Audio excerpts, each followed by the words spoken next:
Hi hello सगळ्यांना, मी विभा तुमचं V3 food and vlog या यूट्यूब चॅनलवर स्वागत करते।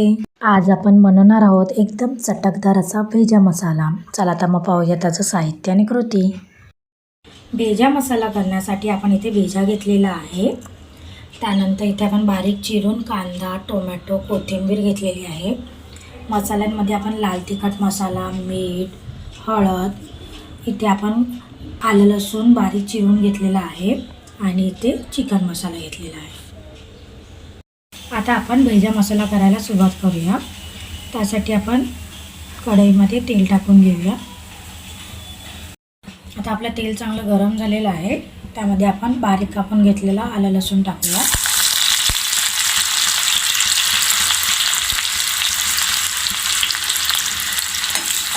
ते चांगले लालसर होईपर्यंत परतून घेऊया।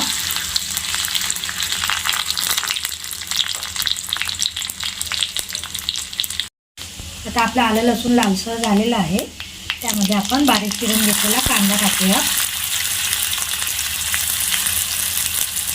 आणि तो पण चांगला तेलामध्ये लालसर होईपर्यंत परतून घेऊया।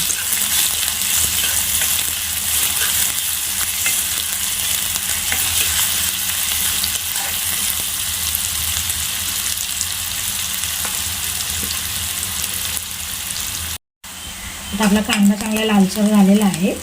आता आपण त्यामध्ये बारीक चिरून घेतलेला टोमॅटो टाकून घेऊया।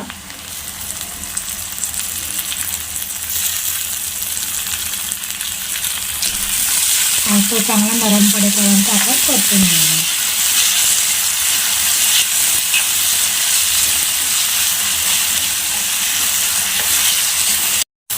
आता आपला टोमॅटो पण चांगला नरम पडलेला आहे। आता आपण त्यामध्ये मसाले टाकून घेऊया। लाल तिखट मसाला टाकूया थोडासा, त्यानंतर हळद,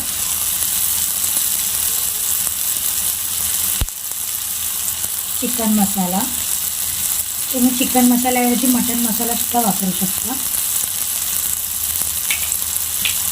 त्यानंतर चवीप्रमाणे मीठ टाकून घेऊया आणि चांगले मसाले पण आपण मिक्स करून घेऊया।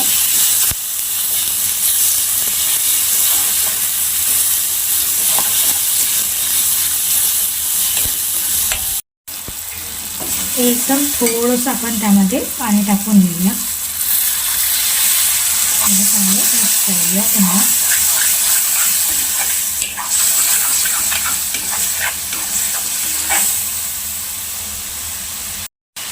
आता आपण त्यामध्ये हा भेजा बारीक कापून घेतलेला टाकूया त्यामध्ये। तो पण चांगला त्याच्यामध्ये मिक्स करूया हलक्या हाताने।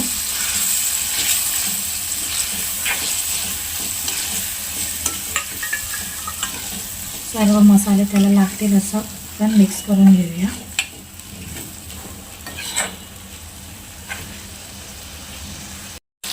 आता आपण भेजा शिजण्यासाठी त्यामध्ये थोडंसं पाणी टाकूया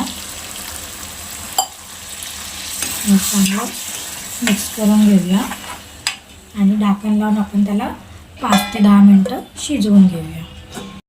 आता आपली 5 ते 10 मिनटं झालेली आहेत। आपण ढाकण काढून घेऊया। तुम्ही बघू शकता मस्त रंग आलेला आहे आपल्या भेजा मसाल्याला।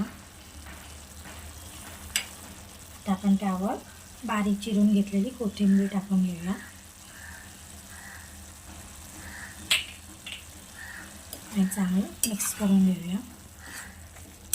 आपला भेजा पण चांगला शिजलेला आहे। आता आपण तो सर्व करून घेऊया। अशा प्रकारे तयार झाला आहे आपला मस्त चटकदार असा भेजा मसाला। तुम्ही पण घरी नक्की ट्राय करून बघा आणि मला कमेंट करून सांगा। रेसिपी आवडली असेल तर लाईक, शेअर आणि सबस्क्राईब करायला विसरू नका। थँक्यू।